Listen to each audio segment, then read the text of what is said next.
C'est quoi cet épisode de Zinzin? Pitié, répondez-moi, c'est quoi cette masterclass? C'est quoi cette masterclass? L'épisode 9 de Power Ghost vient de sortir. Et la vérité, faut qu'on en parle, les frères. C'était un poulet boucané. C'était un poulet boucané. Je me répète une troisième fois, c'était un poulet boucané. Il était incroyable. Merci Stars pour les travaux. Merci beaucoup. L'épisode a eu de tout. Personne pourra se plaindre de cet épisode. Du développement, de l'action. T'as eu des morts, t'as tout eu. Du dramatique, de la joie, t'as tout eu. Même un côté culturel, tu as eu. Il y a tout eu dans cet épisode. Qui peut s'asseoir à la table là de cet épisode et dire t'as été mauvais? T'es un mauvais épisode, ce serait mentir. La personne qui me dirait que cet épisode était mauvais, c'est un menteur. J'ai juré, c'est un menteur. Et je vais le dire, pour moi, c'est le meilleur épisode de Power. Sincèrement, depuis la saison 3, enfin depuis même la fin de la saison 2, on n'a pas eu de meilleur épisode. Clairement, l'épisode, il était incroyable, masterclass. Incroyable, 10 sur 10, vraiment 10 sur 10, vraiment 10 sur 10.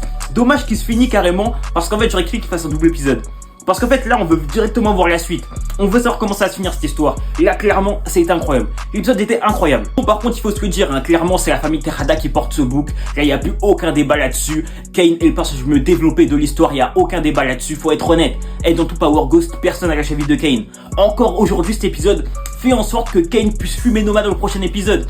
Tous les éléments sont faits pour que Kane soit développé. Les gars, je suis désolé, mais il y a personne qui me dit qu'il aime pas Kane, ou qui me dit que c'est un mauvais personnage, t'es un menteur, ou t'as pas guetté la série, ou tu ne comprends rien à la série. Kane est le meilleur putain de personnage de ce book.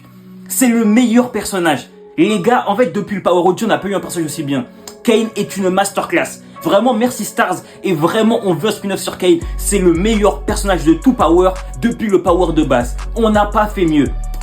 Il est incroyable. Bref, mon Joe, abonne-toi et n'oublie pas, les fantômes ne meurent jamais.